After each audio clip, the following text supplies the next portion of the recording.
Akasan's Honest Reactions, not going to live, but I have a hangover right now, and I literally just got out of bed 3 seconds ago because Mega Man versus Astro Boy. And now, just so you know, I'm gonna have to break this up into 2 parts. Yeah, definitely gonna have to break this up into 2 parts because it's a 16-minute video. Still have a copyright strike. Make sure you subscribe to my backup channel just in case it goes down really, really bad. Let's get into the setup first, and then the second part will be the actual battle. Here we go. Ugh. I'm so fucked. Ugh. In 1942, Japan. author Isaac Asimov introduced the 3 laws of robotics to protect man from their cybernetic creations. And thank God he didn't include anything against robot-on-robot violence. The world would just be way less fun. Mega Man, the Blue Bomber, And Astro Boy, the atomic wonder child. He's Whiz and I'm Boomstick. and it's our job to analyze their weapons, armor, and skills to find out who would win a death battle. Let's see. Mega Man first. In the year 2000X, a new age of robotics was dawning, heralded by Dr. Thomas Light and his partner, Dr. Albert Wiley. Together, they planned to launch mankind into a new age of prosperity. So they made a bunch of robot masters to do things too dangerous for people, like cutting down trees, bringing down buildings, and being cold.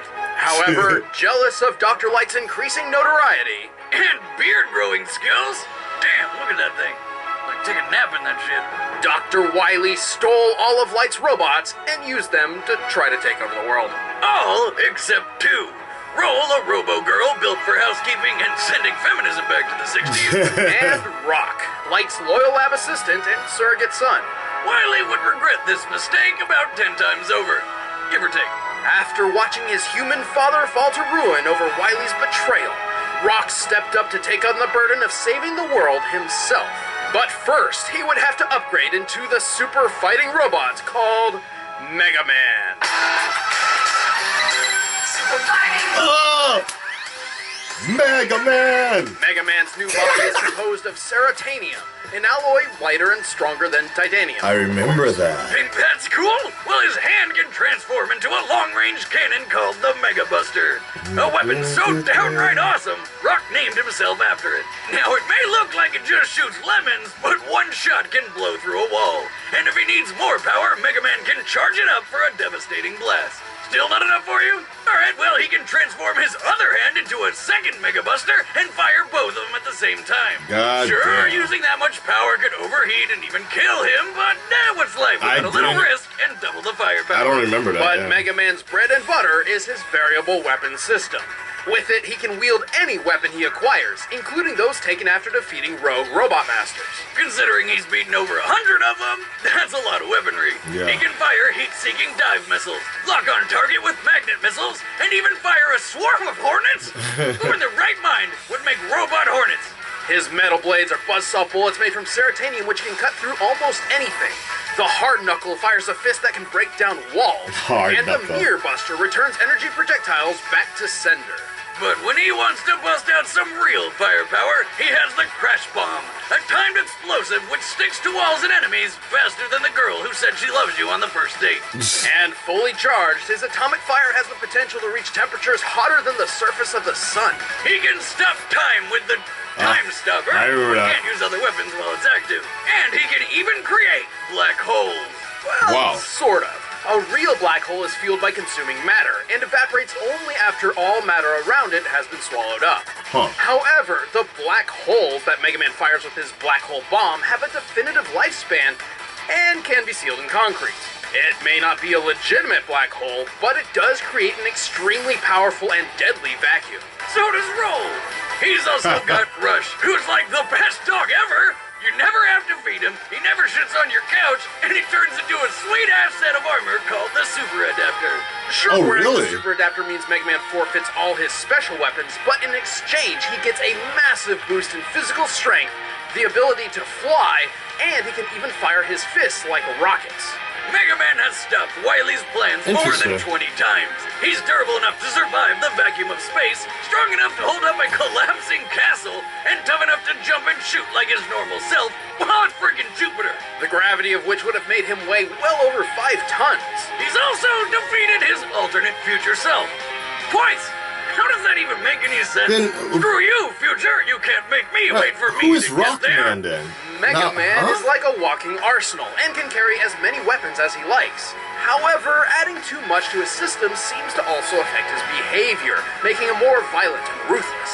So, for his own sake, he'll often discard his special weaponry after a mission's completion. Oh, what a wuss! Ah. There's nothing wrong with a little bloodlust. The real downside is his special weapons have limited ammo. Even so, Mega Man is an exceedingly adaptable powerhouse.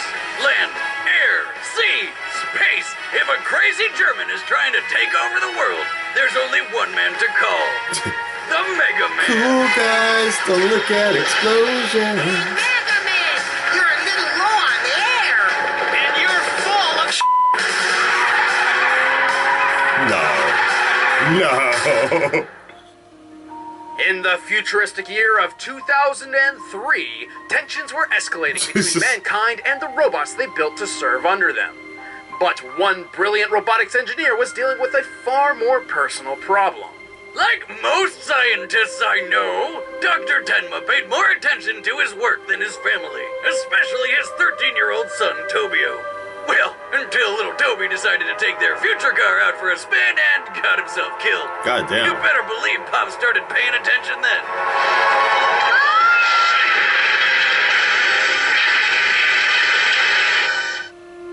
Filled Damn. with grief and regret, Tenma became desperate for a second chance at being a father. But instead of doing it the old-fashioned and fun way, he called up all his robotic engineer nerd friends to build him a new son. They did, and they called him the Mighty Atom. But us Americans were like, F that, let's name him after the dog from the Jetsons, and so... Go, go, go, Astro Boy! Astro Boy assumed the role of Tenma's late son, Yeah. even attending school and doing chores. Things were going well until Tenma came to the realization that Astro would never truly replace Tobio. His resentment only grew every time he looked at the young robot's unaging face. So he came up with a brilliant plan. He sat down with his son, talked about his issues, and worked out all the resentment. No, I'm just kidding. He sold his ass to the circus. Stupid robot. You're property. Fuck. Astro spent his time performing until he was found and adopted by Dr. Okanomizu, whose kindness inspired Astro to stand up for what's right and defend the world. Is that the clan? He's pretty good What at the it too. Mostly because Dad number 1 was so scared of losing another son that he equipped this one with a shitload of weapons, like a finger laser and transforming arm cannons. Astro Boy was built with 7 amazing powers. He has jet-powered flight, flashlight eyes, the ability to translate more than 60 languages, instant discernment between good and evil, a hyper-intelligent electronic brain, ears 1,000 times more sensitive than a human's, And butt guns! Oh, really? He's Yeah. got 2 machine guns Yeah. popping out of his pooper.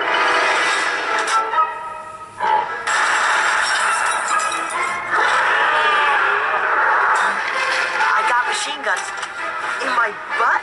While that may seem unorthodox, Astro Boy's rear end retaliation serves as a handy surprise attack in battle. Nobody suspects the butt guns. I mean, nobody. Why would they? Astro also possesses 100,000 horsepower strength. He can Goddamn. break concrete without even trying, or tunnel through solid rock with Wow. But his most fascinating aspect is his skin. Derived from an artificially created superplastic, Astro's body is tough enough to survive everything from the depths of the ocean to a dip in the sun. Plus, he's a versatile fighter. He's taken on water-stealing aliens, dogs turned into human robots stealing diamonds from the moon, and a robot named Satan that shot lasers out of its nipples. I can't make this up. I knew he was He gonna say beat that. Pluto, the most dangerous robot assassin in the world, after being upgraded to 1 million horsepower. This gave him the strength to lift a cruise ship out of the water and fly through 30 feet of solid iron like it was thin air. Bro. Probably also seriously cut down on his miles per gallon. Speaking of which, how do you refill a robo-child? Of all the ways, why that? Wes, I'm pretty sure we just ended up on a watch list. I need a shower. I mean, it wouldn't have been my first choice. I'd chalk it up to Dr. Tenma's eccentricity? Design necessity?